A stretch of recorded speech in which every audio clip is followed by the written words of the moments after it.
شروع کرتی ہوں اللہ کے نام سے جو بڑا مہربان نہایت رحم کرنے والا ہے۔ اسلام نے انسان کی زندگی گزارنے کے بہترین طریقے بتائے ہیں۔ انسان کو علم حاصل کرنے میں شرم نہیں کرنی چاہیے۔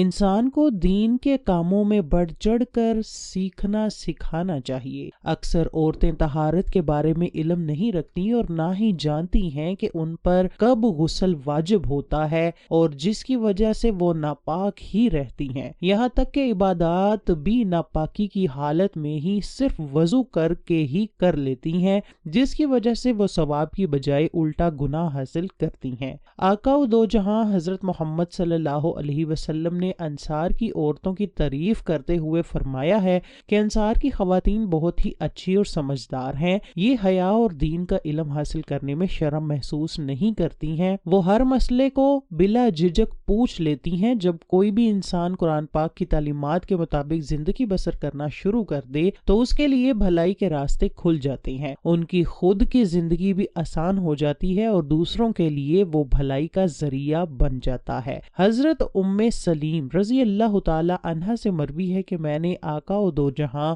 حضرت محمد صلی اللہ علیہ وسلم سے عرض کیا، یا رسول اللہ، ہم کو حق کی بات پوچھتے وقت شرم محسوس نہیں کرنی چاہیے۔ غلط کام کر کے گناہ حاصل کرنے سے بہتر ہے کہ انسان اپنی غلطی کو درست کر کے گناہ سے محفوظ رہے۔ آپ بیان کرتی ہیں کہ مجھ سے پہلے کسی نے حضور سے پوچھا کہ اس شخص کے بارے میں کیا حکم ہے جو تیری دیکھے لیکن اسے احتلام یاد نہ آئے، تو نبی کریم نے فرمایا وہ غسل کرے۔ پھر اس شخص کے بارے میں پوچھا گیا جسے یہ یاد ہو کہ اسے احتلام ہوا ہے لیکن وہ تیری نہ پائے، تو آپ نے فرمایا اس پر غسل نہیں ہے۔ حضرت ام سلیم فرماتی ہیں کہ میں نے پوچھا، یا رسول اللہ، اگر عورت بھی نیند کی حالت میں ایسا ہی پائے تو اس پر غسل ہے؟ رسول اللہ نے فرمایا عورتیں بھی شرعی احکام میں مردوں ہی کی طرح ہیں۔ اسی طرح مسند احمد کی حدیث میں ہے کہ ام المومنین ام سلمہ سے مروی ہے کہ ایک دفعہ ام سلیم نامی عورت حضور کریم صلی اللہ علیہ وسلم کی بارگاہ میں حاضر ہو کر عرض کرنے لگی، یا رسول اللہ، اللہ تعالیٰ حق بات کو دریافت کرنے پر نہیں شرماتا ہے، اس لیے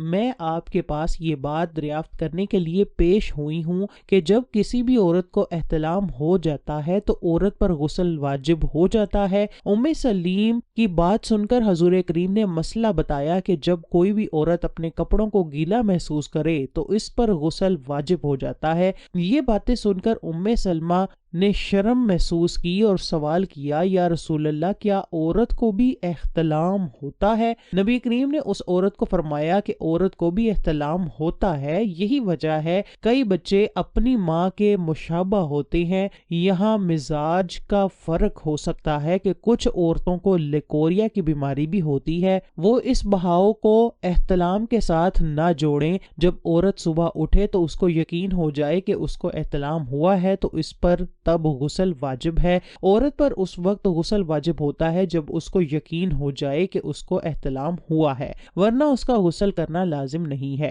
نسائی کی حدیث ہے کہ حضرت خولہ بنت حکیم بیان کرتی ہیں کہ میں نے رسول اللہ سے اس عورت کے بارے میں پوچھا جسے نیند میں احتلام ہو جاتا ہے۔ آپ صلی اللہ علیہ وسلم نے فرمایا کہ جب وہ پانی دیکھے تو ضرور غسل کرے۔ اکثر عورتوں کا یہ سوال ہوتا ہے کہ غسل کرتے وقت بال کھولنے چاہیے یا نہیں، یعنی پانی بالوں کی جڑوں تک جانا لازمی ہے یا نہیں۔ رسول اللہ نے فرمایا غسل جنابت کے لیے مرد کو اپنے بال پوری طرح کھولنے چاہیے اور انہیں اچھی طرح دھوئے حتیٰ کہ پانی بالوں کی جڑوں تک پہنچ جائے، لیکن عورت کے لیے بالوں کو کھولنا لازمی نہیں ہے، اسے صرف اپنے دونوں ہاتھوں سے 3 لپ پانی ڈالنا کافی ہے۔ ناظرین گرامی، یہ یاد رہے کہ یہ صرف غسل جنابت کے لیے ہے، جبکہ غسل حیض کے لیے پانی کا بالوں کی جڑ تک پہنچنا اور عورت کا بال کا کھولنا بہت ضروری ہے۔ اب ہم آپ کو غسل کرنے کا طریقہ بتاتے ہیں کہ غسل کیسے کیا جاتا ہے۔ سب سے پہلے ہاتھ دھو کر استنجا کیا جائے، پھر جسم کے کسی بھی حصے میں گندگی لگی ہو تو اس گندگی کو اچھے طریقے سے دھویا جائے۔ پھر غسل کرنے والے کو چاہیے کہ سارے جسم پر اس طریقے سے پانی 3 بار ڈالے۔ سب سے پہلے سر،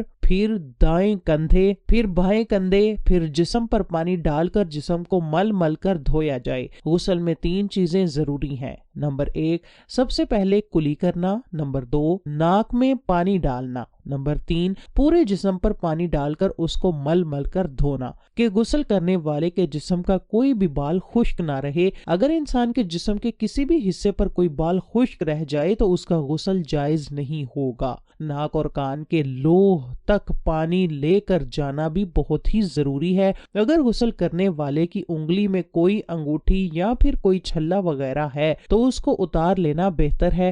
اگر وہ بہت ہی تنگ ہو تو اس کو گھما کر اس کی جگہ پر بھی صاف کرنا بہت ضروری ہے، ورنہ غسل مکمل نہیں ہوگا۔ کچھ عورتیں ناخن پالش لگاتی ہیں جس کی وجہ سے ناخن کی جگہ پانی سے محروم رہ جاتی ہے۔ ایسی صورت میں بھی عورت کو پالش اتار کر اس کو اچھی طریقے سے دھونا چاہیے۔ کبھی کبھی عورتیں آٹا گوندنے کی وجہ سے ان کے ناخنوں میں آٹا رہ جاتا ہے۔ عورتوں کو چاہیے کہ اس کو نکال کر اچھے طریقے سے ناخنوں کے اندر بھی پانی ڈال لینا چاہیے تاکہ جسم کا کوئی بھی حصہ خشک نہ رہ جائے۔ غسل کرتے ہوئے جسم کے ہر حصے کا تر ہونا بہت ہی ضروری ہے، ورنہ غسل نہیں ہوگا۔ اللہ تعالیٰ سے دعا ہے کہ اللہ تعالیٰ ہم کو دین کی باتوں کو سیکھنے کی توفیق عطا فرمائے۔ آمین۔